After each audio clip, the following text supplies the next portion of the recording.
Everybody's here. We want to talk.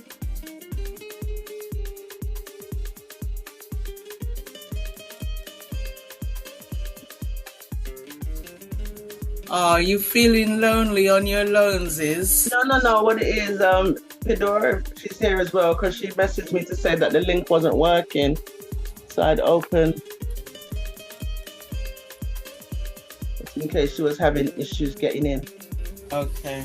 But I think she's in. I think it was. I admitted her. Yeah, I can see her. I can see her picture rather. Okay. All right, I'm nearly with you. I just putting on my lipstick. If you believe that, you believe anything.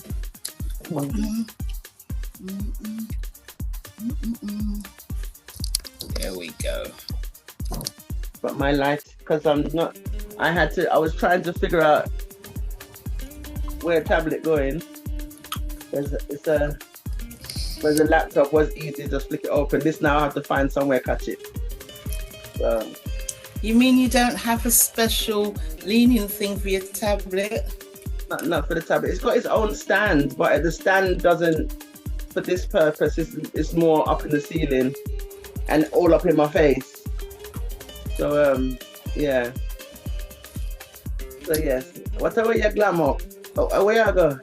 I didn't tell you that I was out and about today after we were advised not to go in the sun. I went Brixton. All the places, like which part of the sun really at its ripest. All the places in all the world.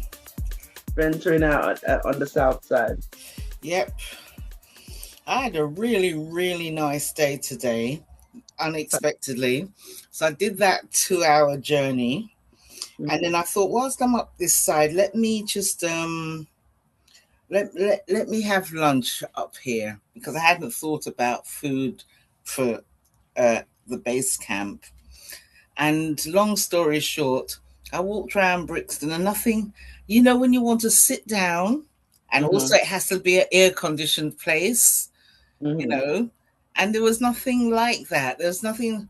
So in the end, I went to Ealing Broadway. Found a Weatherspoons. Okay. Yes. Oh gosh, I must send that to Nadine. There's a lot in Ealing Broadway. That's you could have popped into my brother bar. Oh, they do keep that at the back. What's it called? You can't remember. And I used to be called Cavalier. No, it's changed its name to Stack Bar. Stack. I don't remember seeing anything like that. It's on Ealing Broadway. I think there's a KFC next door to it. Okay, I've probably seen it and just it's not meant anything to me. Can you see my glasses? Yeah, man, because I've got X-ray vision and I can see through the screen now. I had them there you go. Look, they're falling on the floor because I had them on my head a moment ago. But of course, I thought they were on the floor. Didn't you hear me? You're not speaking clearly enough. So what have you got your tablet leaned up against? Well, the creative in me. So my box that I keep all my zippers, my sewing haberdashery, because I am in the sewing corner. So the zipper haberdashery box, I've got it sitting on the box, and I've got the box with the threads pushing it forward. So yes, that inner creative in me just came out and did that, What I need to do is be using my thread and my zipper make some things.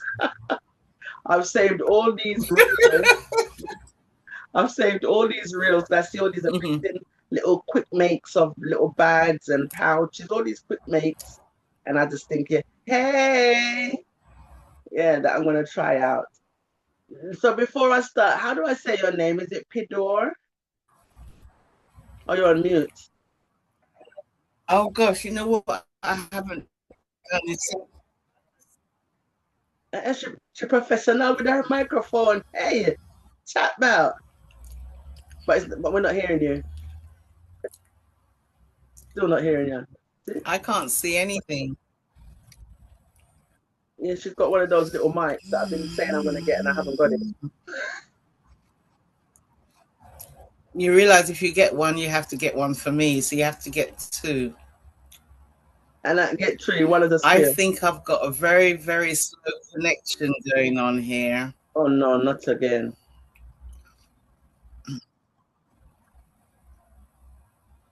No. No. Oh yeah. You can? Okay, because I had it on charge so that it wouldn't die during the recording. There's a voice there. But I wanted to make sure that it was excellent. charged. Oh, I can even see you as well. Hello. Hi. Don't. Hi, Beverly. Hi, Yasmin. How you doing, girl? Is this your audio voice? Hi, Beverly. Hi, Yasmin. No, my audio voice is hi, Beverly. Hi, Yasmin. It's a little bit more bass in there. A little bit more soulful. That's my soul singer voice. Mm-hmm. I was just saying, you sound like somebody who sings too. That's what I do. Sing. Yeah, that's my thing. Well, one of my things. That's amazing. You two doing okay? Coping in the heat? Oh, I'm loving the heat. All I've heard from anytime you see anyone, oh, it's hot. I'm hot. I'm thinking we don't have that in our vocabulary very often in England. Don't let the little heat, just shut down the whole country.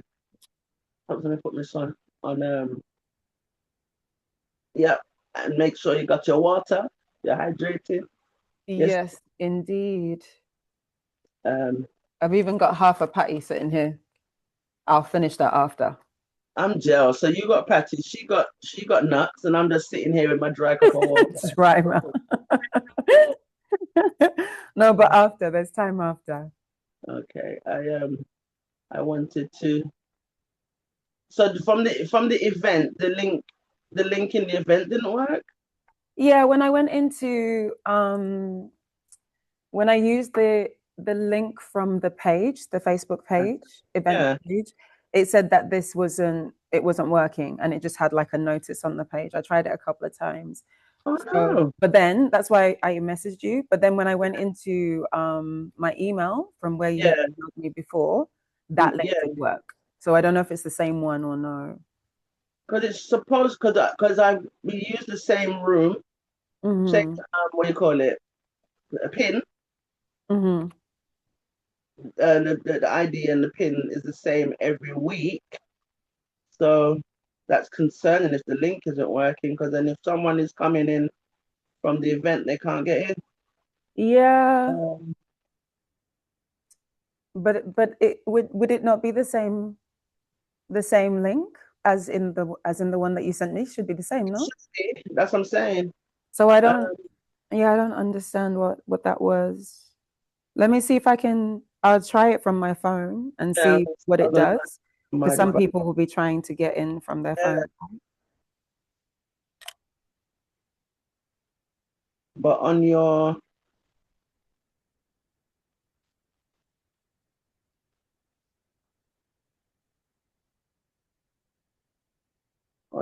sorry, Anita, I'm not ignoring you. We're just having some. That's okay. You're dealing with your technical issues. I understand. Well, I clicked on. Let me see. Okay. Join meeting. When I click join meeting, it asks me for the meeting ID and personal link name. Okay. But that's not on the page. No, well, it's on the picture. But the way it was set. Okay, then it's okay. Then that'll be fine. Yeah, but the way I had it set was it's a one tap enter. So somewhere along the line, I'm gonna and I set them all up in advance so that I don't have to look at this again. Yeah. So thank you for the alert that for future events it's gonna be an issue. Yeah, I made these as soon as I as soon as an interviews are organized, I just do all the admin right away. No, it makes sense. So yeah, so it's all scheduled and done well in advance, and it's like wow. So unless because I did yours quick, I might have made an error somewhere along the line. Because thankfully, because remember we weren't going to have anyone this week. Our original guest had to reschedule. So Yes. this was an empty slot, and I was thinking, oh, a Wednesday off. But then this charming lady here has come to share her story with us. So yeah, so I'm gonna give everyone a right early. It's not even 7 o'clock yet. We are going good, man. So Texas is sorted, done and out the way and all of that, and it's not even 7 o'clock. Okay, so Anita, our loyalist supporter before How are you? stragglers come in. How you doing, girl? What you done with sugar? She was here a minute ago and she was eating nuts. Maybe she went to go finish enjoying it in peace because she don't want me to take her none. So she's probably gone one side with her nuts. Is it warm enough for you? It's just absolutely fantastic. Look, you see, I got my arm. Actually, have I even turned it on? Yeah. I got my hand fan on the go and I got my other fan on the go. I love it. Yes, I love it. I'm loving it. Everywhere I go, oh, it's hot. And I see some people, I'm thinking, just stop it. Just stop it. They say it's the hottest June since 1976. I remember the 76. I remember that. I was down Oxford Street and I can't stand Coke. But I was so hot, I was prepared to buy a tin of Coke. Remember, this is 1976. Yes. The man want to charge me 50 pence. 50 pence? Me tell him, keep your Coke. Me will swallow my saliva. Wasn't that the year of the flying ants plague? Huh? Wasn't that the same year they had the flying ants? Yes. Yeah, because I remember it very well. I did not want to hot. walk. It was so hot. This is before your time, Pid'or, but it was so hot.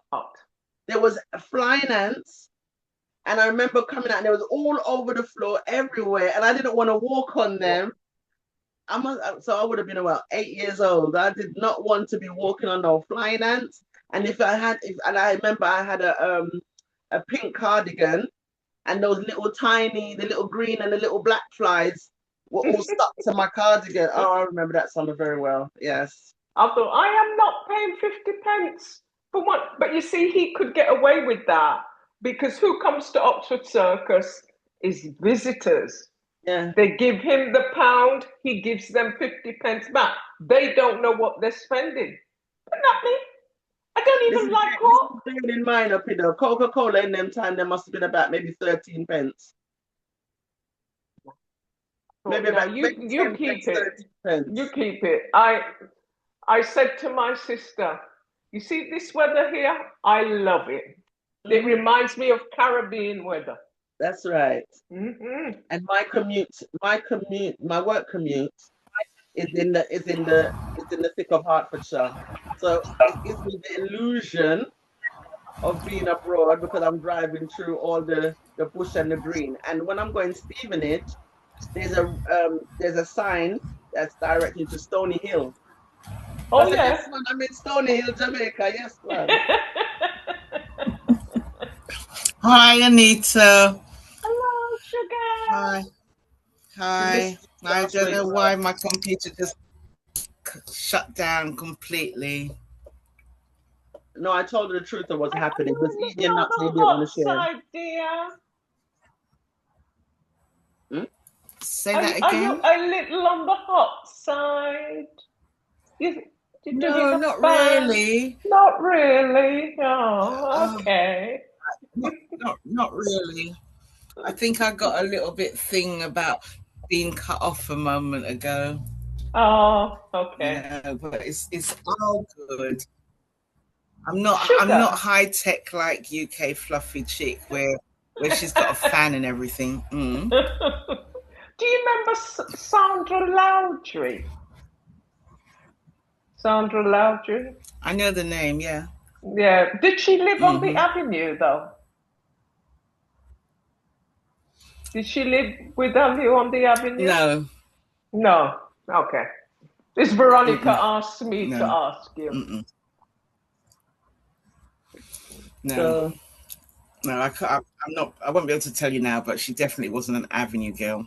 She wasn't avenue. Oh, okay. So, have you read the No, not yet. The profile. We was catching up. We was catching up. No, we had a technical issue that I was dealing with and got sidetracked.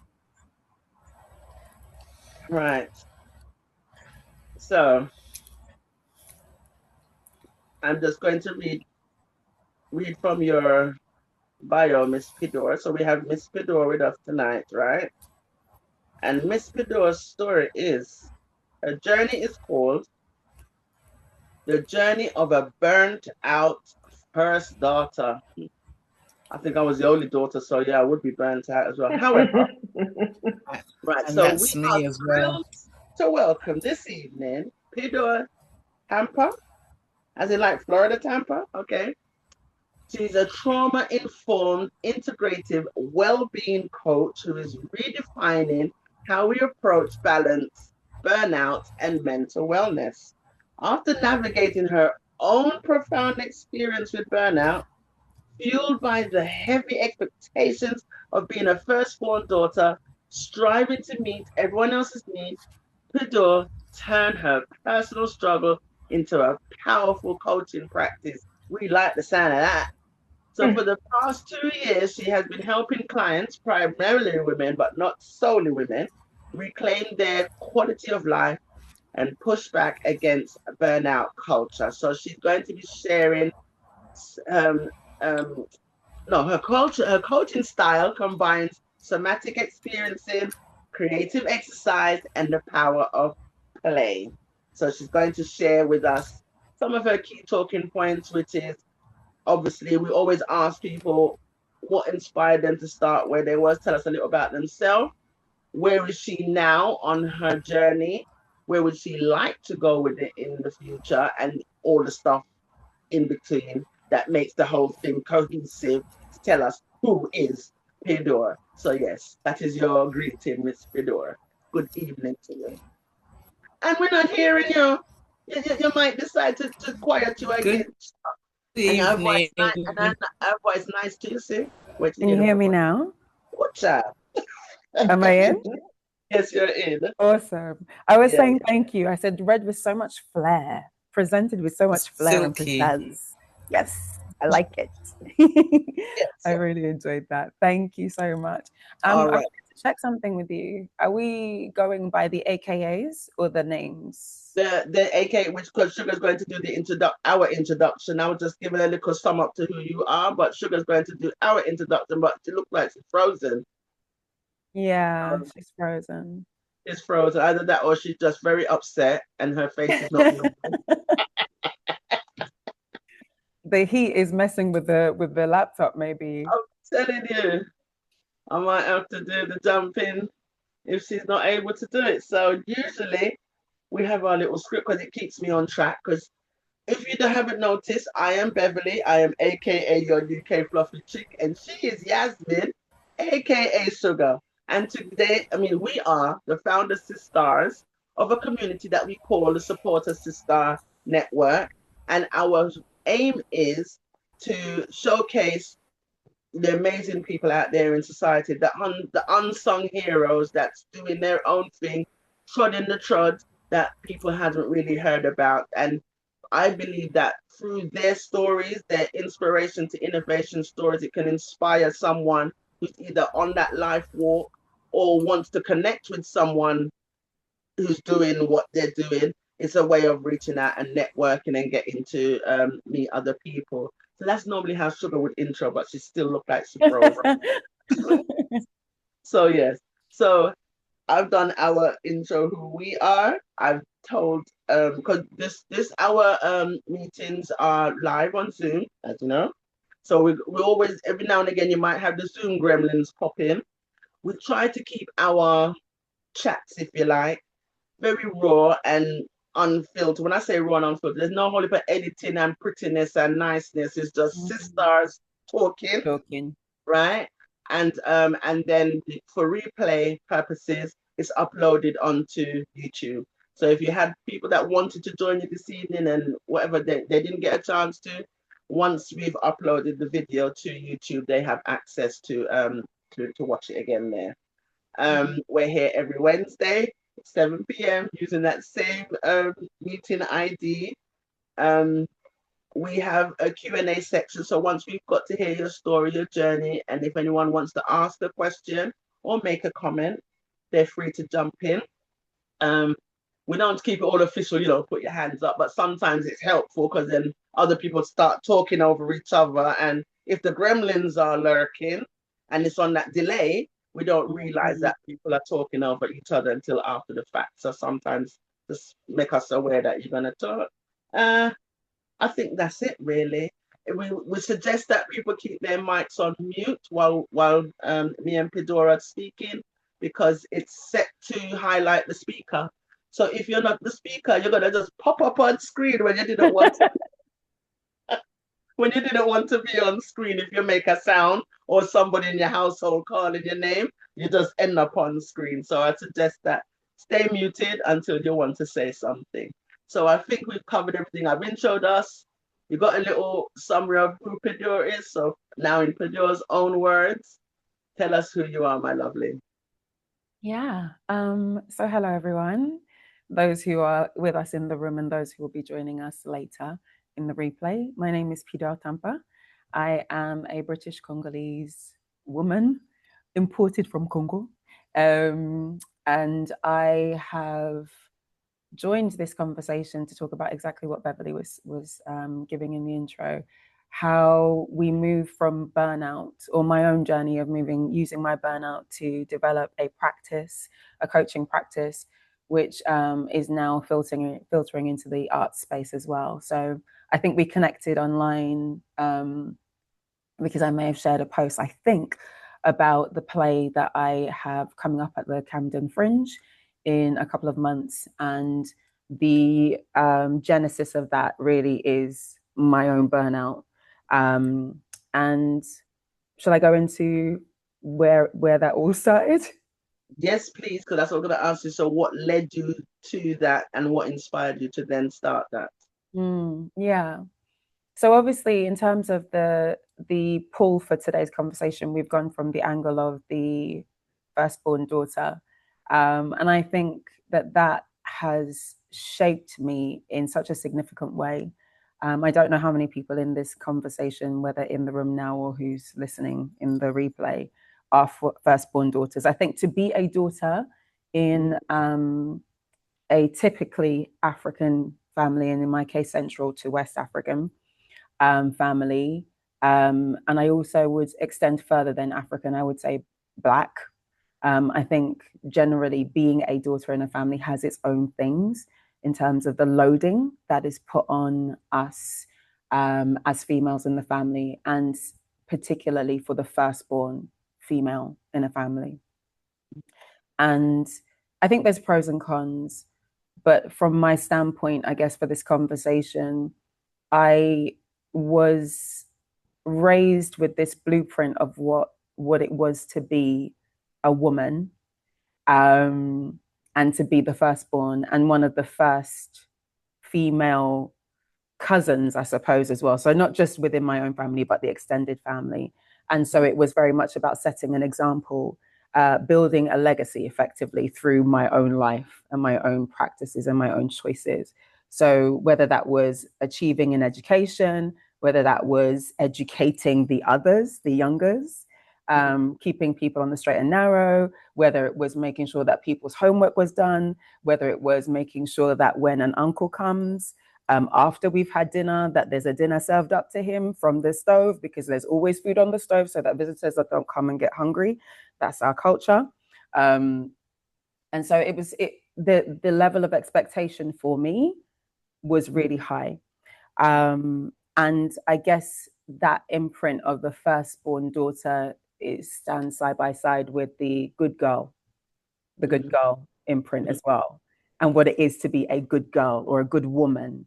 And essentially, when we break it down, a lot of the culture around those two archetypes, let's say, are about building a sense of self-worth based on service, which can often mean practicing obedience, practicing people pleasing, and practicing perfection.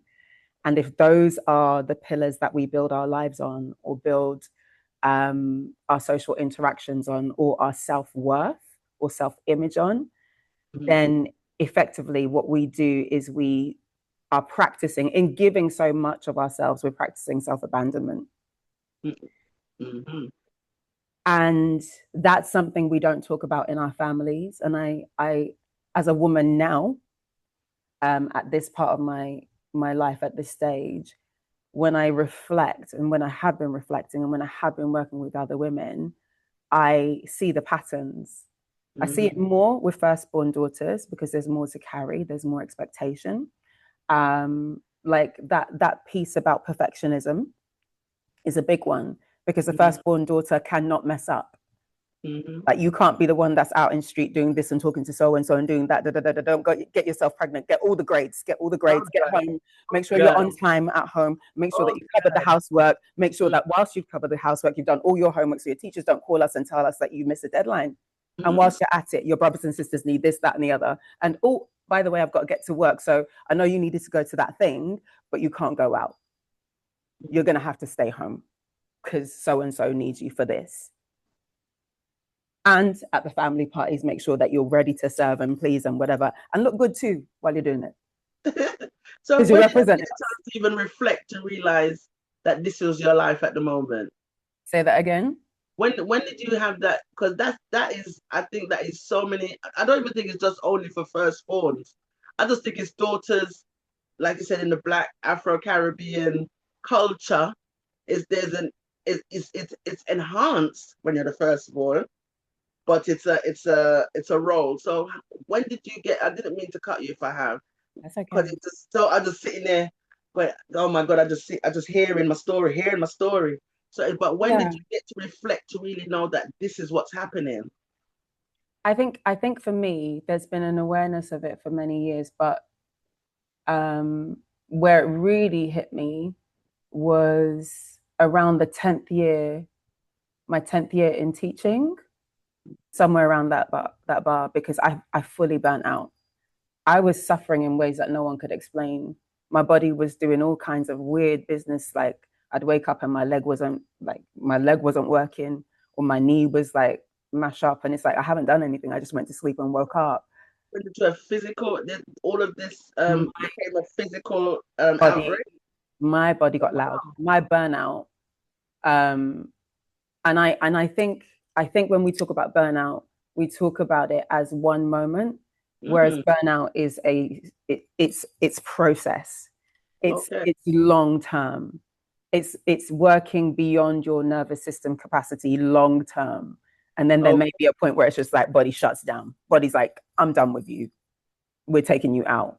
Body intervenes. But in about the 10th year of teaching, because I'm a teacher as well, I was literally hobbling around this school. I was the teacher in heels, you know. I love a good heel. I love a block heel. I love a good boot, like all of that stuff. So my outfits were coordinated, right? Listen, these coordinated, cute outfits ended up with little sketches and walking boots because I literally couldn't walk. My back went. No one could tell me what it was. I was walking around with one of those. There's these really cute water bottles. I don't know if you've seen them. They're about this long. And you wrap them around you. I had one of those in school I was walking around with. So many things. But the interesting thing about that period of time when I was particularly unwell, my body was getting very loud, is I kept going. Because I didn't want to disappoint. And this is what I mean about the imprint. I didn't want to disappoint my team. I didn't want to disappoint the students. I didn't want to disappoint my managers. I wanted to make sure that kids got their grades, those ones that were in the examined class. But all of that, when you break it down, is again going back to that self-worth thing and that self-care thing. I was not prioritizing myself. I was being selfless, which I've started to look at that word differently, because I want to be more self-full. Because in order for me to be selfless, I've got to put everybody else here. And so I'm without self. I'm in the world existing, but I'm without myself. I don't have me as a backup because I'm there for everybody else. And I kept working and I got more sick. And then there was a point where I literally had to be signed off. And I was signed off in the end for about, I think it ended up being 3 weeks, because I couldn't physically move without being in agony. And even when I didn't move, I was in agony. And the doctors couldn't see anything. They were just like, there's nothing wrong with you. And I was like, there's something wrong, because this is real. On top of that, I don't know how many people in the conversation have or have had fibroids, but I knew I had fibroids. They were getting worse. The pain and symptomology around my fibroids was getting worse. And if you've done any research around fibroids and fibroid growth, many of us, particularly Black women, our fibroids get worse because of stress. I mean, it gets worse because of stress anyway. But in terms of the lives that we lead and the pressures that we have, and the way that the world works with / against, however you want to frame it, I think there's many reasons why women of color, if we want to use that phrase, have a worse percentage rate of having fibroids. And so I had what was going on with my body, my back, my hips, my joints, and what was happening with the fibroids. And in the end, I was like, do you know what? I'm going to resign. I stepped down from a middle management role, and I thought that will do it. And in the process of doing that, I didn't say anything to the team, but I was like, I'm going to leave. So I started to think of a way out. I started to try and reduce. And eventually I did. And I thought the best thing I can do for myself is reduce the amount of stress that I'm putting on myself. So reduce the amount of responsibility, and also the intensity. Where I was working was super intense. I managed to score a job with a school in Kenya, an international school, and I moved out to Kenya. And so what's really interesting about that is I had done what I said I would do. I had recognized that I was burnt out. I was slowly reducing the amount of stress input to my body. I had resigned from my pastoral lead role. I was no longer head of year. I'd stepped down, and people were like, what are you doing? Like, you're going backwards. And I was like, I need to. And I was doing everything quietly. I was finding a way out. And then, so my body's kind of starting to chill a little bit. Then I moved to Kenya, and that was a big deal. But when I arrived in Kenya, my gosh, I was like, oh, teaching can be like this. It was so much less stressful. It was so much less demanding. My classes were smaller. I was waking up in Mombasa and the sun was just like every morning. Listen, we'll talk. We need to talk, girl. But yes, I had a lovely apartment. I was on the 11th floor, penthouse suite. I could see the ocean every morning from my window, bedroom, living room, kitchen. And I think my theory is this: when we are in survival, our bodies hold everything. So we're in a constant state of tension. It's a trauma response that we just hold on to. We don't feel safe. So our body's like this, right? And I think this slow process of reducing stress and reducing pressure and reducing responsibility, and then arriving in a space where, yeah, there were still stressors, but it was different and it was less. And suddenly I could spread my wings and I could exhale and relax. And I had much less on me. I think my body started to relax. My nervous system started to relax. And then everything that I had been holding basically came to the fore. It's literally what happens to teachers every Christmas or half term. We get sick. It's like, yeah, you got half term, sick. You spend half your half term sick, and then the rest of the half term planning and going back to work to then hold it together again. Ask any teacher. You spend half your holiday sick. I haven't experienced that road yet. I still consider myself a it's a real She's deal. been so lucky, but what you're saying is so true.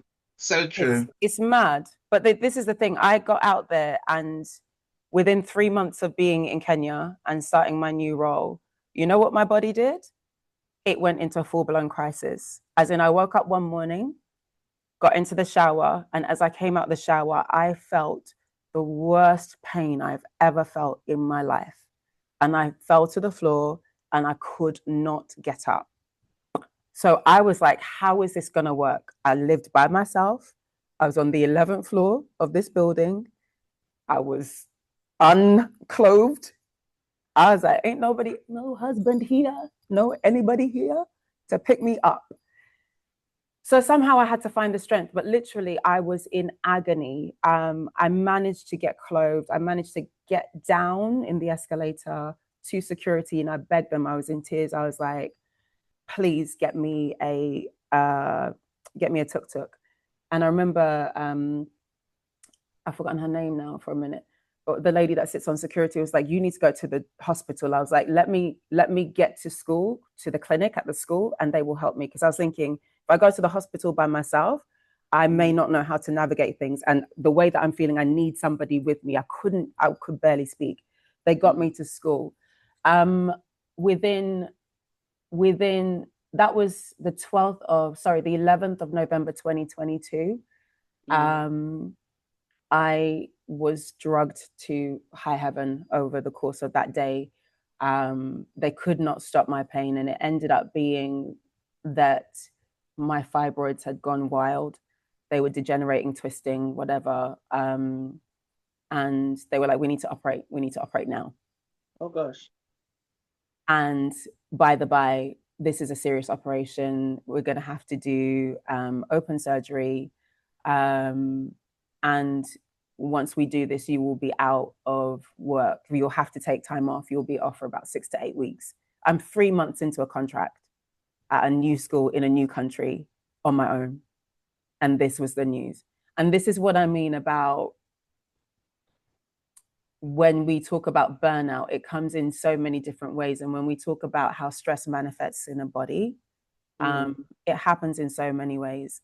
And I think what happened for me is I had spent years of forging on and trying to be there for everything and everyone. And I was dragging my body with me because I was exhausted. I was done. Years ago, I was done, I needed proper rest. And in this environment where essentially, when you think about it, yes, I had students, yes, I had a team, but there was no family, and I had more time for me. I think my body was just like, it's safe now, we can let this go. And but so it was just that go. Guilt behind taking, stop running, because before you got to that stage in your burnout, because like you said, you don't want to let anyone down, you want to be there for everyone. So even if you was feeling this sense of, I need to stop for a minute, but then at the back of your head, you're thinking like, I can't, because this one's relying on me and that one's relying on me. So you don't stop, you just keep going. Is that what was your situation? Yeah, that's because right. We're rewarded for it. We're rewarded for it in a sense. And I'll qualify that. We're rewarded for it because we want that title. We've been so conditioned into being good women and good girls, that when somebody the matriarch. Yes. You want somebody to tell you, you're really good. You'd make a good wife. You're a good woman. Don't go talk to her. She's a good woman, She holds down the family. See her. All this was happening. And she was still holding it down. And you were like, yeah, I was holding it down. What does that mean? It's on your chest, yeah? Yeah. You're tired. Yeah. Because how many of us are holding it down? Which all the time doesn't mean just at work. it's at home, and then we fast ourselves up and we do it in the community too. We're going to find a community project. We're going to make a project. We're going to be at the bus stop and we're going to be telling people's children, you can't do this. You need to do. We're like, why she chatting me? Why she chatting me? Because I am you. We are all each other, right? But you've not had your crisis yet, UK fluffy chick. I mean, No, 11 years ago, I lost all my hair. I had full body alopecia, but I still had to get on with life. And it was about within the 5th year, the doctor said to me, "What happened?" And I told him, and he says, "But don't you think you should have come to the hospital?" I'm like, "No, but I was too busy." But not only being that, reliable. Not only that, I feel like, and I could be totally paranoid in my statement, but there is a level of stereotype in terms of the resilience of Black women. So the healthcare professionals overlook a lot of things because she's strong enough, man. She's got this. She can handle it. So I feel like a lot of times a lot of things for us go undiagnosed because we don't we don't verbalize it enough, because how much pain is pain enough to be taken serious? You know what I'm saying? So if you have like a high pain threshold, as I like to quote for myself, some pain that somebody would be feeling, and it's like, oh my gosh, it's end of the world pain. We're still soldiering on through, not realizing what's really behind that pain. So do you feel like, as Black women conditioned with this savior complex, if you like, matriarch complex, that some of our stuff gets undiagnosed or unrecognized as an health issue because of that? And was that your case? I resonate so much with what you said about high pain threshold. That literally just made my blood go a bit cold, because I used to wear that as a badge of honor. It's one of the things that look, I can see Yasmin nodding her head and smiling. I don't want us to have these things in common, because it's not okay. Oh. Why are we all nodding and smiling? It's so bad. Yeah. But I used to wear it as a badge of honor. Facts. I used to be like, I've got a high pain threshold. Do you need it? No, I'm good. I can handle it. Yeah, why do you want to handle it? Because we've got to get on with it. Because it's not, like you said, it's not just family, it's friends, and everybody is coming to you. And, if you're not ready, and then, sorry, I'm going on a soapbox, but please then, no, not when you say no, when you're ill, their concern is more about, when are you going to get better enough to help me, rather than your illness. People refuse to see what's going on with you. Like I said earlier, I lost all my hair.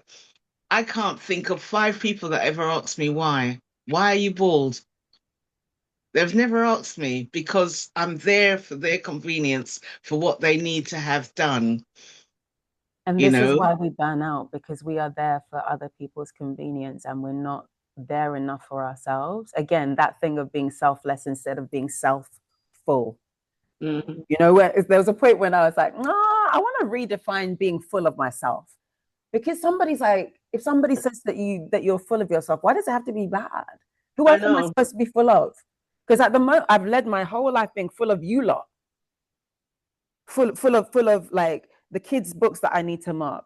Full of the church folk that I need to please. Full of my uncles and aunts, my mum, my siblings. I'm full of all of you. My life is full of you, right?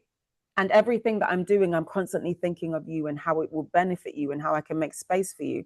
That's not a bad thing. We live communally. And I love that about our culture. But it's that part that says, I guess where my burnout took me to was this reframe of, I am limited in what I can do for me when I don't think about me. And I'm limited in how much goodness I can really give. Or the best versions of me when I don't fill my own cup up first. I'm the priority. That's not what I was taught. That goes completely against what I was taught. I was never taught that I was the priority. And that wasn't done in a way to harm me, but that's my culture. As a woman, as a big sister, my job was to make sure that everybody was okay. Yeah. Right? But within that, there wasn't enough balance for somebody to say, but before you do, check yourself. Check yourself.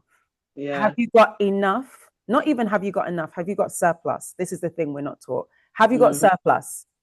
Because what we often do is we work from lack. I'm giving from my lack. I've burnt out and I'm still giving. Where is that coming from? That means it's costing me. It's costing me. So it's this thing of like, how do we replenish and build ourselves up to the point where we are so full of abundance that there's nothing else you can do but give. And even if I wasn't going to try to give, I would just be spilling out of myself. This is so much. And you're going to just like soak that up by accident. And isn't it true that when we glow at our brightest, that we magnetize people, and people are just like, I just had to, you know? So let's glow. Let's work towards abundance and then let people have the overspill rather than people jumping into our cup and trying to take the little digger bits that are at the bottom. It's the dregs. It's like Anita just said, we don't have no time for ourselves. And also, I've always seen these analogies that they use when they're saying about, you know, when you have a cup and the cup is not full and you're still trying to pour from that cup. Your cup needs to be full enough. You need to self-care to be full enough to, like you say, it just splashes out and you can't help but take the splash. Have as much of it as you want. Yeah, because I got so much and it's constantly running in, so it got nothing else. So that brings you. So we see your journey coming to this inspirational moment. So what took you now for this burnout and your experience to now turn it to make it a kind of a therapy, if you like? What led you to do that with it? It didn't start from a good place. Well, it did and it didn't. I did my classic me. I tried to fix, which is the other thing that burns us out. I just went to, there's a problem, fix it. You're sick or you're in recovery. You've got 6 to 8 weeks. What can you do in 6 to 8 weeks? You can't move. You're on bed rest. Okay, what can you do? What can we, let's learn. Let's do a course. I don't like us chat, you know. I don't like us chat, you know. Because when I come out after 6 to 8 weeks, I'm going to have a new qualification. I'm going to have a new certificate, which makes me more employable than when I went into surgery. I'm going to make me better in a different way whilst I'm ill. That's, come on, man. That's what I did. From my sick bed, mum had flown over. I literally couldn't move, Beverly. I could not move. Mum had to give me my cup to hold. I couldn't go and couldn't get up. She literally had to pick me up, roll me over, take me into the bathroom, wash me. Like these people, I couldn't do, but me, I was courses online and I wanted to fix myself. I was like, okay, so I burnt out.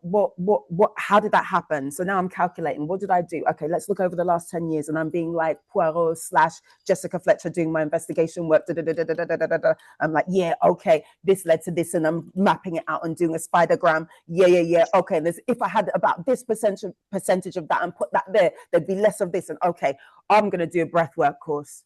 Because then when I come out, I'll be a breathwork teacher. Yeah. So I've signed up to that. Let's try. Listen, I couldn't even stay sitting up. And to be honest with you, real vulnerability here, I didn't know who I was anymore in those weeks. The imprint of being the doer and the fixer was so strong in me that I had a personality crisis because I couldn't do anything. If you had nothing to fix and do. Well, no, I physically couldn't. As in, I genuinely physically couldn't. I couldn't get up by myself. I couldn't make food for myself. I couldn't play host. So all these people that were coming in required nothing from me. They were of service to me, and I struggled to receive. And as I struggled to receive, even from my own mother, because this was also the first time since I was a child that my mum taught me how to walk again. Wow. We literally we reverted right back to when we first met. Mum and I, we were that again. She was feeding me, she was washing me, she was trying to get me to walk again. And I struggled because I was so fiercely independent by this point. And I had been doing this for so long and being of service to others that even for my mum to be doing everything for me just felt too much. And I was like, okay, just stop. And I started to realize, God, you got a problem. Because you can't stand down. This is literally the moment that you need to stand down because your body requires it. And I kept trying to get up and work kept telling me, you're not ready, go home. And I'd have crises at work. And the kids would be like, we really want you back, but not like this. Please go home. They put me in a taxi, I'd go home. And so eventually it got to the point where I felt so much guilt about letting them down. And they said, look, go home, heal. We'll hold this contract for you. We'll get somebody else in. We want you to be here, but we don't want you like this. And we don't want you to stress over it. So go home. You have as much time as you need to heal. And I couldn't settle with people. I'm like, you got me in this country. You're paying for my accommodation. I'm just going to keep taking. I don't know when I'm going to heal. And I'd just been diagnosed with an autoimmune condition. And I was like, I don't know what that looks like a year from now. So I ended up resigning. And I said, I appreciate it, but I can't. Let me go home. So mum flew out again, brought me home. And then at that point, that's when I trained to be a somatic coach, obviously another course. And that what is somatic coaching? So a body-oriented coach. So looking at signals in the body and what they tell us about what's actually happening. Because in my process of being a sofa-ridden detective for those weeks, I realized that much of the stuff that had happened to me and was happening to me, I already knew was happening. Right.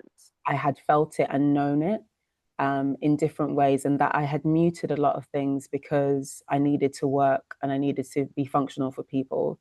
And I'd also muted things because the doctors had said to me, oh, don't worry about this too much or don't. Yeah. But I knew. And I think because with Kenya, what happened is over the course of the 3 months, it was 3 months before I resigned, I ended up having 4 surgeries in that time. And I was just exhausted. And I was like, I need to rebuild a relationship with my body where I don't hate her or feel like she's failing me. And I'm also not failing her. So we've got to kind of start from scratch. And that was the reason I did the somatic school course, because I wanted to know, somatic basically means of the body. Okay. I wanted to understand more about my body and what it tells me and how to trust it. So it did come from a place of trying to fix, but it was a little bit more humble, not so rescue ranger, and a little bit more humble. And as I did the course and I was training, I started to realize and to see a lot of my self-destructive behavior and patterns. And I also started to recognize the signals of the body. I also started to realize how wise the wisdom of the body is huge. And I also started to realize that, particularly as women and the way that we are built and the way that we come into the world, the sensory intelligence that we come into the world with, we're tuning forks, we pick up on so much stuff when we are like this with our bodies, when we're properly aligned. But there's so much noise that we absorb, and there's so much that we take of other people's stuff that we lose our way and we can't hear what body's saying to us. Right. And so the integrative wellbeing coaching that I do is about supporting clients to really focus inwards and re-embody themselves, and to just like quiet the outside noise And what's been fascinating about that process of working, training and working as a coach is that they say, even for therapists, that you will get the clients that you need and the clients that will reflect you. And it was fascinating to see how many women, how many people were coming in. And as they were talking to me about their stories and we were trying to like break stuff down and work through challenges, I kept seeing myself reflected back. I kept seeing it and I was like, God damn, how many of us are like this? How many of us are burning ourselves out, and how many of us need to get back to body and back to simple basics? You know, we have this thing about waking up and being like, oh, I had this dream and I feel like this, and don't ignore it. Yeah. Your subconscious is telling you something. Why have we suddenly, because of like what the world tells us, we suddenly think there's no wisdom in that? There is wisdom in dreams. There are, just like when we walk into a room, we all know it when we walked into a room, and it might be you were good when you were outside, but you walk into something's off here. Yeah. Yeah. And then someone would be like, you're being silly. No, you're not. We're energy. Yeah. And when you walked into that room as energy, your energy met a different energy, and that energy was not right. There was something off about it. Or the way that you'll come in, you'll be sat at a table, or you'll come to visit family, and you get this sense that you're about to get bad news, and then you get it. We feel things, and it's about reattuning ourselves into those signals and that information that exists around us and between us. You know, when we work with the energy that we have, which is a gift, we start to understand the wisdom of the body a lot better, and we start to listen to the body a lot more, and we start making choices and decisions based on what our natural wisdom, our body wisdom, the body mind, we call it, is directing us towards. We see it with animals all the time. Oh, yes. You'd be trying to push this cat this way or this dog this way. And it's like, it doesn't want to go there because it feels like something's unsafe there. Whereas as women, if we say, I feel unsafe, somebody would be like, no, go. You'll be all right. You'll be all right. You're being silly, and you'll go, and then you'll find out why you didn't want to be there. But just follow my mind. That's the but it just listen to my mind. I wouldn't have went there. You wouldn't have, because you knew. And the thing is, we're so concerned with knowing up here. So much is about this. We need proof and evidence. It's like, no, you don't always need proof and evidence. Sometimes you just know. We know. And these instincts are there. We know. But we're too busy to hear that. Right, you hesitate about something. It's like, yeah, but I've got to achieve this anyway. That part. And and it's when we slow down and we start saying that achievement isn't as important as my well-being, and we start reprioritizing, that's when things start to shift for us. And also I would add, in my experience, I've also come to understand which relationships and which tasks to prioritize. Because when I stepped back and I stopped giving so much from my cup and allowing it to overflow and seeing what happened, I also recognized the relationships that were more about taking. Because once I stopped giving, it's what you said, Yasmin, there was this reaction of, what are you doing? You haven't. And I was like, oh, wait, hold on. I'm not being useful. And now there's a problem. You were burning me out. Because I've got more energy now that I'm not being so useful to you. And the thing that I was doing, I was being too much of a superhero, because you're a fully grown person who can make those choices and decisions for yourself. Why am I here? Why am I in the room? All the way virtual high five everyone. To be in the room. If I have spent such an amount of time supporting you, and let's say as let's put it in a family context, because I think we'll all be able to relate to that. If within the family context, for example, you've taken some kind of co-parent role, which many of us have at too young an age, maybe. And if you have done what you were supposed to do, and you've passed on family wisdom, ancestral wisdom, and you've said right from wrong, there's a point at which I have to step back and see how you action the lesson. Exactly. That's actually what being an adult is. It's not me staying by your side and like picking up every single. No, you've got to be accountable for your mistakes.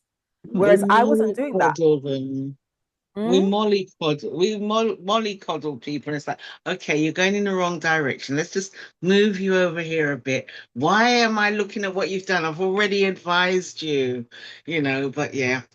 I've already advised you. I can't action it for you. But we stay so close. And this is the part of being that big sister / good girl bit, that we have to be accountable for ourselves.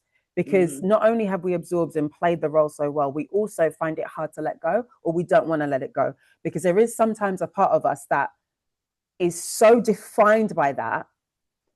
It's scary to think, who am I if I don't do that? Who am I if I'm not needed? Or what's going to happen? Is the world going to come to an end? Is the world going to... my fault? Because I just turned my back for a minute, where if I was there, yeah, it would have been okay. And Beverly, you know what you realize? It's good or bad, you're not that important. Go on, what's going to say, Anita? Oh, Beverly thinks she's the most important thing. She's not even an elder sister. She's like a youngster in her family. At least I can say I'm the eldest. Whatever. Anita, what was you saying? The problem is, do we see ourselves as failures because what we are trying to help the individual with, we can see it's not working. So instead of them being a failure, we're the failure. No, it's our fault. What do you mean them is the failure? It's our fault. We're talking about. So we work harder to try and fix them. From a little sister point of view, but from a big sister point of view, yes, because I remember getting beaten all the time. My sisters never got beaten. If they did something wrong, I got beaten because I'm the eldest and I should have made them know that they shouldn't have done that. Been there, worn the t-shirt. And imagine what that's drumming into us, because you become so... The tension that I was talking about, and this like muscular prison, that's hyper vigilance. If you've had that beaten into you, you become hyper vigilant. Like I sense the slightest shift when someone's talking to me. If their eye goes one, oh, I know why your eye went that way. My brain is like so hyper vigilant because I've been trained to like pick up on all these different. But if you are constantly on that level, you're not relaxed. You're not relaxed. And the thing is, we don't have to operate on that level because our bodies are so intelligent. All these hairs that we try to shave off, please don't. They're there for a reason. They're there to pick up on things. And, when you get a bit scared, just like a dog, it's up, we're sensing all the time. So we don't have to be on this level like 10 all the time. Sometimes you can be a 2. And if somebody's not okay with that, that's okay. We need to be okay with being a 2. We need to be okay. And so the work that I'm doing right now is about that. It's about re-embodiment. And it is done through somatic work, so body-oriented work, whether that's breath, there's so many different modalities. But also one thing that we don't speak about enough, it's also around play as well. So I've got three tenets for my work. One is somatic work, so body-oriented work. One is creativity, so that's the arts. And the third is play. And what I found when I was bedridden and studying is that women in particular lose their play far sooner than men. Okay, hold on. When you say play, are you talking about like playing games, play? Yeah, I mean, whatever your version of play is. If you think about it, if I was to ask you all, what does play give you? If you could give me one word each. Yeah, let me ask you, what does play give you? One word. Well, it gives you joy because you're just laughing, because you're just feeling silly and messing about. So okay, so joy. Even today, I was walking down the road and I was making sure I didn't step on the cracks in the pavement, and I was like, "That's a childish thing to do," but I can't help myself. I'm still in touch with my inner child. And what does that give you, Yasmin? Oops, dear. Sorry about that. Satisfaction. Satisfaction. Anita? Freedom. Freedom. Okay. Joy, satisfaction, freedom. How essential are those three things to our well-being? Joy, satisfaction, freedom. So if you imagine that in this society that we live in, patriarchal, and also all about commercialism, so much gets taken away from us, right? When I am able to access things that give me a sense of freedom, what does that open up in me? Or what does that open up in you? When you feel free, what happens? You feel good within yourself. You're liberated. Mm-hmm. And then? We get a free session again. Happy. And then? Positive. And then? You feel like you can do the whole world, don't you? There's nothing that's beyond your achievement. You can achieve anything. So aspiration, that's aspiration and that's inspiration, right? Yeah. What you're describing there. If we talk about that as a trajectory, that's why freedom is something that people cap. That's why people take people's freedom away. Because you start to think you can be someone, go somewhere, do something. You can get that from a little piece of play. You're like, oh, now I can do this from a little piece of play. Where does joy take us? It just gives you radiance. You're just out there, just spreading this joy in abundance. And I've seen it where someone tries, you can see when someone's trying to steal joy, and it's just like, you can't do that.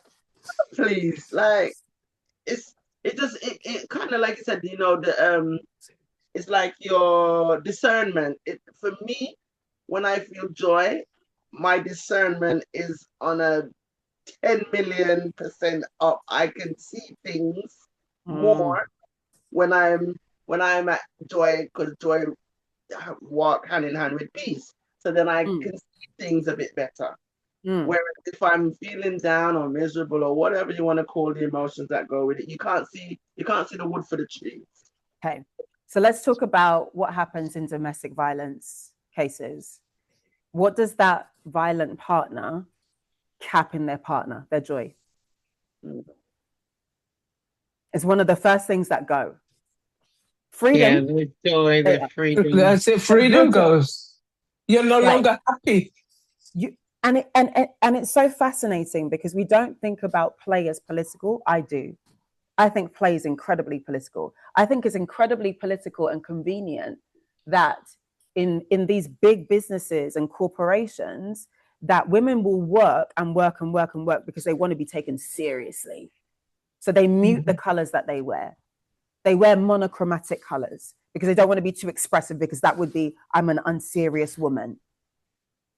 They do that. So they're turning up as muted versions of themselves. If I arrive in the workplace as a muted version of myself, what does that do to my actual creative capacity and my ability to self-actualize? That's number one. Number two, I will work and work and work. And when I want to prove myself, I will work through my lunch. I won't take a lunch. And if we are going to talk, me and you, Yasmin, or me and you, Anita, we're going to talk over lunch. So we're going to work over lunch because we want that promotion, right? There's no play in that. However, how often do we hear about men going to play golf during a meeting? Let's strike a deal. Let's go for a beer. Going for a beer. People, we've got men that go to strip clubs with their business for business deals. They go to play and they do their business over play, because play unlocks, it frees, it makes you joyous, it makes you imaginative, it expands you. When you spoke about playing and you were like, oh, I just feel, I can't remember the word you said, Beverly, but you did this, and what you would, your body, because the body speaks, you were expanding. The second we start to play, the second we're not thinking specifically about an outcome, we're being present with ourselves in the now, we're actioning for pleasure, and we become expansive. And when we become expansive and we're actioning for pleasure, we get pleasure, we want more of it, so we're more protective of it. That's when we become political. Because it's like you said, you can't take my joy away. What? No? Why are people so mad when they get kicked out of the World Cup? Because they're not going to get to play anymore. Why are big men crying? Because they want to play. Because it's a human need. And the second we remove play from our lives, the less sharp we are, because we need that as an input. And what happens with women is we become so entrenched in tasks and jobs, and we're told that our play is insignificant, is silly, or is childish. And we don't get to play in the same way that men do. No. And what it doesn't, like, whatever your form of play is your form of play. Because that's the other thing that I look at with clients is, what's your language of play? And oftentimes, I don't know. That happens. And I'm like, when did that happen? When did you stop knowing what your language of play was? I don't know. And then when we dig in, usually it goes back to somebody saying, childhood. Don't do that. That's we want so much as women to be taken seriously that we abandon the things that give us joy. Yeah. Whereas joy is the point of release. I'll give you an example. My daughter is a manager for the NHS, and she wears weave on. And you name the color, the brightest color. See, plenty gray. Me not deal in what she have. Me believe in what God give me gonna wear. But she, all the colors of the rainbow, she's had them. When she went to work, they assumed that, well, she's got this colored hair. She walks with the, what the name of the bag? The very expensive bag, them and the high heel shoes. They assume she don't have no brain. So in the middle of the meeting, she let them talk, and then she gives out what she needs to say. And the men step back, because this person with the Vivian Westwood bag and the high heel shoes and the well-rainbowed hair, no have no brain. And 20 years. 20 years. 20 years. If you're going to go in the hair world, be natural. That's always seen as, like, I know, even to this day, I'll be in Jamaica and somebody would say, oh, let's go out.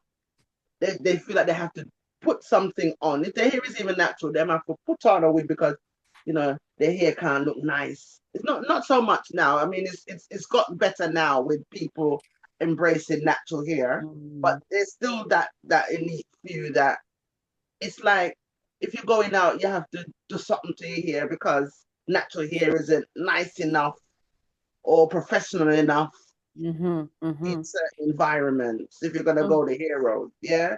So I don't know why, we're going off of this. That's on point though, Beverly, because when you talk about that, all that's saying to me is about a Western view of beauty standards and how that links into concepts of professionalism. And it goes beyond natural hair. It's also another form of play. Play is creativity. Creativity is play. Another form of play that's muted is hairstyling. We have a culture of hairstyling. And if you look at our hairstyling, generally speaking, traditionally, our hairstyling doesn't come down. It goes up and out. If you look at our traditional styles over decades, our hair goes up and out. And we built that way. We built big. Because that was the afro. That was expansion. when afro was going. Right? We built structures. We built shapes. We did really interesting, intricate things. And that was an art form. And it was also storytelling. And that's part of our culture of play. You then switch it into this context. And that play is not wanted because it's not seen to be a professional look. It doesn't fit the beauty standards. So we mute and we remove and we erase and we forget. But what does that do to our sense of self? So actually for us, as the people in this space, and obviously people that will tune in later, there, I'm sure it'll be a mixture of people, but for us in this space, it goes beyond being a firstborn daughter. It goes beyond being a daughter. It goes beyond womanhood. It also goes towards race and ethnicity and culture. You know, our play is integral to who we are and how we hold on to our present identities and link that back to our history. It's essential that we keep that. We keep the creativity. And that's why one of the pillars of my work is creativity. Right. So you said because through play theater. Right. Yeah. So that's why unusually my coaching is moving. It doesn't just happen in the kind of like standardized coaching way, one-to-one. I do group coaching as well. I've run a women's circle, which is all around creative writing. And the poetry scene is live. It's brilliant in London. And I'm on that scene. But I was like, there's nowhere I've not seen anything that's simply designed for women. And we have conversations to have. And poetry opens things up, creates expansion and depth. Like you go in. And I was like, let me open this thing up. Because what I've seen in the coaching is there's lots of things that women want to talk about and need to talk about. And sometimes they just are struggling. And sometimes we need to be led by example. So being in a circle, which is egalitarian, isn't it, as a shape? It's like we're all equal here. Our voices are equal here. What's the story? And creating that space and running that creative writing space and having women get up and share their work. This process of speaking and sharing and uttering in itself is a somatic release because there's so many things that we don't say. Yeah. So many things. And being given a space where you can say it and it can be received and you're not judged, but you're actually encouraged and you're celebrated is so profoundly powerful. And it shifts people. It shifts people and it opens up other parts of us. The things that have happened in that circle have been just really humbling. It's when we come together in with the intention of holding each other lovingly and supportively to say whatever you need to do to free yourself, I will bear witness. It's such a phenomenal thing. Yeah. There's that. And then that has also led into this play, I See Song, which is on in August at the Cockpit. Again, has been inspired by my life, but also the lives of women around me, because I just kept seeing and keep seeing that women are physically, emotionally, mentally sick because they are holding so much in. There's so many of us who have autoimmune conditions, and that can be triggered by trauma. And a lot of us hold traumatic stories from childhood or from adulthood or somewhere along the way. And we don't share those stories, but our body does share it.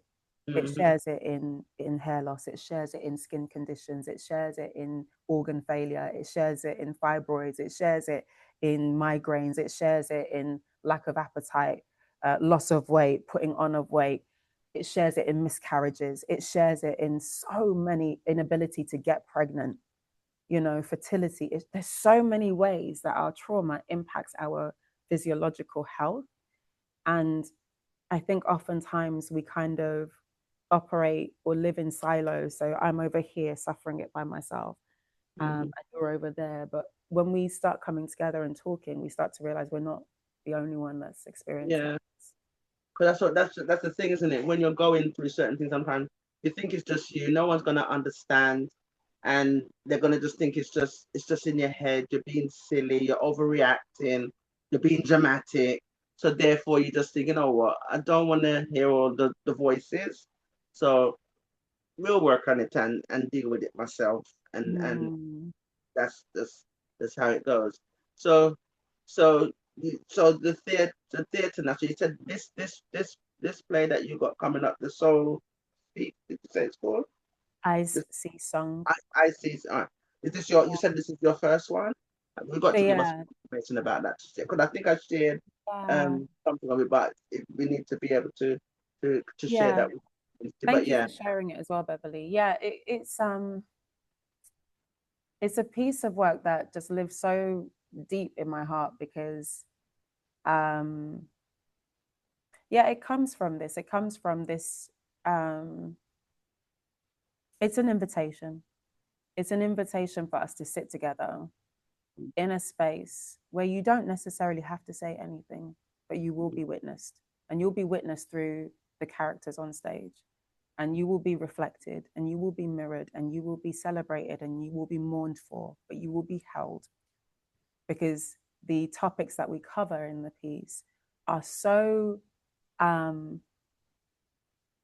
common, whether that is health struggles. One of the characters has, we call it reproductive health, but it's a full body condition. But we look at her struggles to self-advocate and the gaslighting that happens with doctors and the years that it takes her to get a diagnosis and the way society treats her as a woman who is chronically ill but cannot prove it, cannot evidence it, and scans and this and that doesn't show it, but that doesn't mean she's not well. And then we find out that she is unwell. By that time, she's in her 30s, so she has spent her whole life being told that she's fine. And how many of us, and so we witness that story and we hold it. We also witness the story of, there's a section which we'll try not to give too much away. Don't. There's we look at, I'll give you the themes. We look at how violence towards women is visible if you know what you're looking for, and how that can come up at the most inconvenient time, because the body is holding is a box of memories, and sometimes something will happen that seems so light. Is it because is it because the woman touches it, keeps life? It's because life does. And I think oftentimes we think that trauma is triggered by something big, and it isn't always. Like I was just going to say, it could be a smell. It could be that you've gone to the same restaurant for 10 years and smelt the same garlic pasta. But on this one particular day, for some reason, unbeknownst to you and everybody in the room, there's something about that garlic that takes you back 10 years. And it triggers your trauma. It didn't do it for the last 10, but on this day, it did. And so for this particular character, a step that they take to move forward in life triggers their trauma and takes them back. And that connects to the situation in Congo, which is very close to me because that's where I'm from. And I feel like it's really important that we keep a lens on what's happening in the world, and we remember that we don't exist in a silo, and that we are connected to those things, and the things that we do here do connect to people out there, and we can make decisions and choices that would support better lives for others, and raising awareness about those things that do connect us. So the play does that, and shines a light on the story going on in Congo. And it also shines a light on identity. We don't talk much about women's addiction. I think when we talk about addiction, we tend to talk about men, but we don't talk about addiction so much for women. And what triggers that? What are the triggers for women becoming, alcoholic, addicted to substances, addicted to sex, addicted to religiosity? Because religion is a big theme in the show. Again, we don't really pull that apart and what that is within our communities and how that helps and doesn't help in the way that we practice, and the pressures when we talk about good women and what religion does to hold that archetype, and how good or bad that is for us. So it covers a lot of big themes, and it's quite deep, but it does so within the scheme of a friendship group. Okay. So and how long is it running for? It's only on for 2 days, sorry, the 29th and the 30th of August.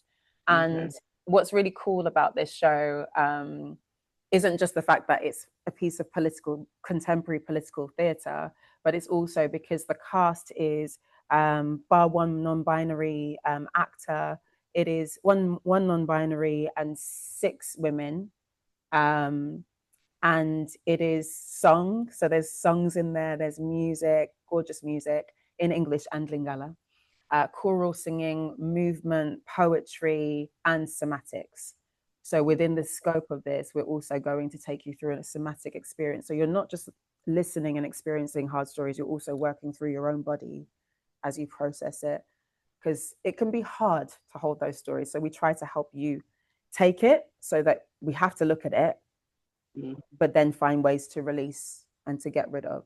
And I'm just hoping that it opens up conversations which you may not necessarily want to have in the space, but I think once people have said it and shown it, what happened the last time, because we did the test run last summer, was it took us about an hour to get the audience out, and we were trying to clear the space because everybody just wanted to talk. And I think I'm this character. No, I think I'm this character. No, I'm like 50% this and 20% that. And it's like, but why?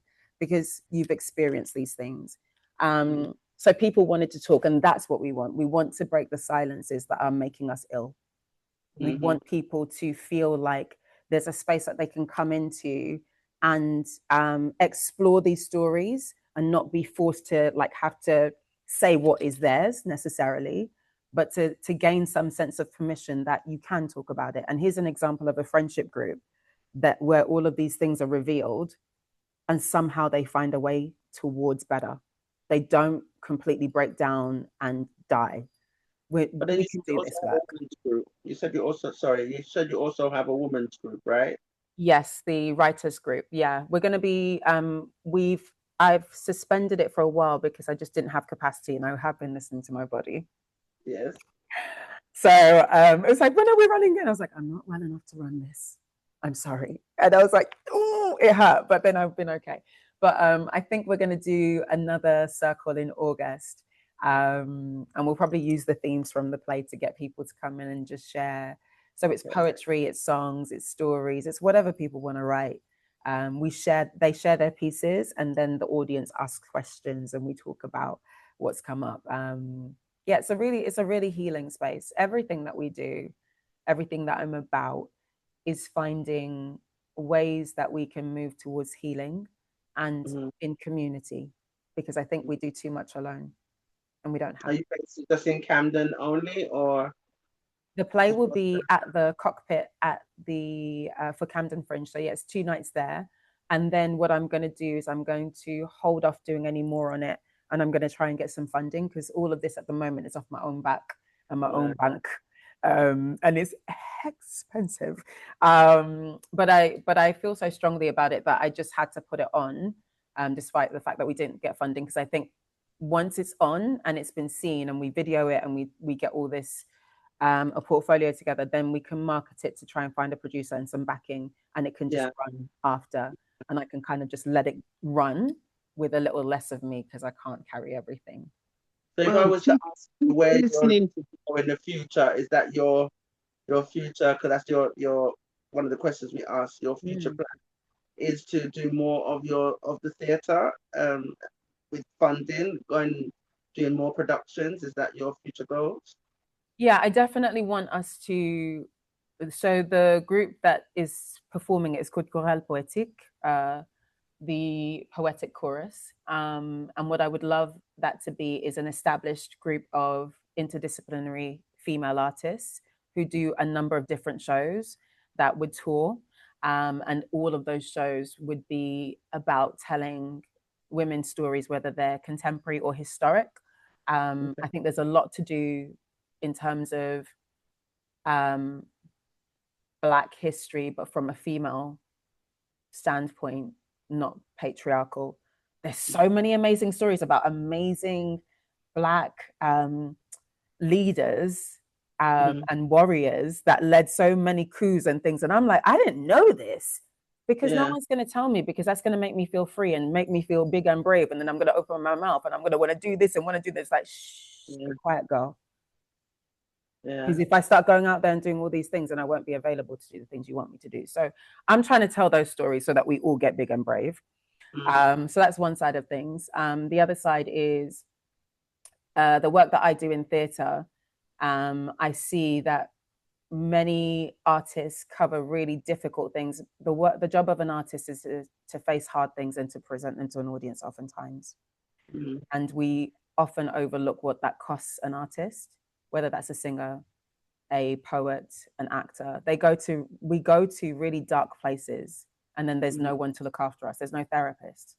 And so the coaching that I'm doing, the somatic coaching, I'm trying to bring into rehearsal rooms and productions so that we're supporting artists through the process. If you are going to do a play about war, you're not just going emotionally into that, then going home and having a biscuit. Your family feels the effects of you being at war for 2 hours. They do, because you're moody and you can't settle, right? So we're trying to bring that care work into the theatrical space to support artists. And then on top of that is continuing coaching. I want to take this somatic care work into schools. I think kids are stressed to high heaven around exams and achieving and all of that stuff. And I personally hate that we've created this tick box culture that measures what a child's value is based on what score they got. And it's hard for them. So how can we make that a better experience and look after well-being? But also people in services. In COVID, everybody was coming out and clapping for them, but post-COVID, nobody cares. No one cares about these people in services. And I'm sorry, but they're still going through it. These people are burnt out. And I think there needs to be more care brought into systemically in, so that they are not just giving, but they're being poured into. So I've got like a whole number of missions, but obviously I'm trying not to do them all at the same time. And burn itself out again. because now with your self-awareness, your studies and understanding the body more, and what the next burnout is down to you.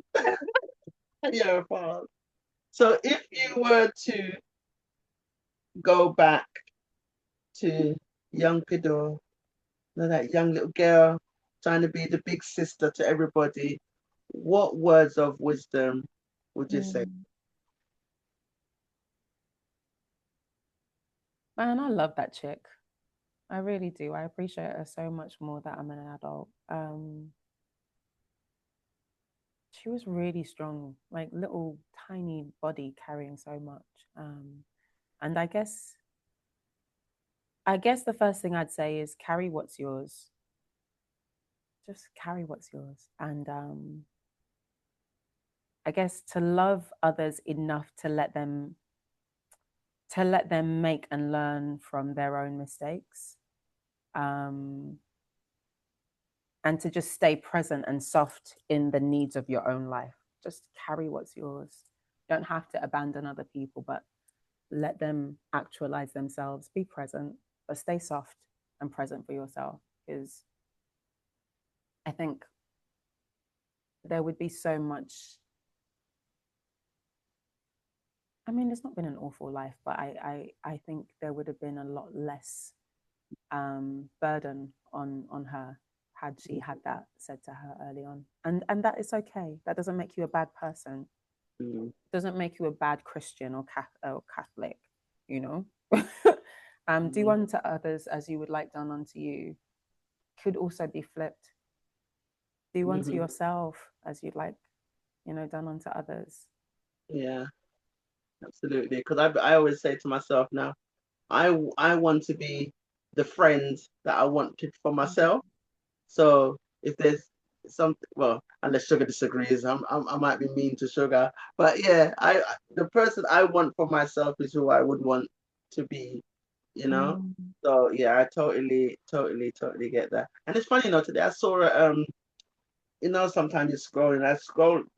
Don't know how this woman comes up in my feed, but it was a picture of her when she was 331 pounds, and a picture of her as she is now, but she's superimposed it where she's hugging her bigger self, and she was saying, like, I can't remember what she was saying, but it was just the words that she was saying. It's saying that this woman, how her viewpoint of herself at that stage, but when she's looking at the picture, the superimposed picture, that woman was protecting her from so much. So now that woman looks to her like she looks like armor, as opposed to someone she loathes. And yeah. He's been on that journey. We have an armor of a certain sort that if we were to have ourselves from the past in your burnout mode compared to where you are now, you see yourself totally different too. That's a big part of the healing journey as well, I think, is to face our past selves and to say thanks, to give thanks. Because I think oftentimes it's, my past self did this and it's so awful. And it's like, hold on, they were acting with as much wisdom as they had available at the time in the context that they were in. You are the older version. You're the big sister now. So I think having that, the word that I often use these days when I want to soften and give myself a break is just like, give myself grace. That's as much as I can do, is give myself grace and not be mean. We talk too badly to ourselves. So that's a really beautiful example. Thank you for sharing that. Good reminder. Yeah. Well, Pid'or, boy. Just listening to you has been healing in itself. Yeah. I feel like we just had a session, a seed planted for healing session. So yeah, definitely. So yeah. So anyway, like I said, it's going to be available for replay, where you can get to stay within your community to see what they missed out on, but what we got the benefit of having. We definitely got the benefits of. So I'm grateful. I am so grateful. So thank you so much for being here last minute. Can you imagine? It's in the space of 1 week. It was a turnaround. The stars align.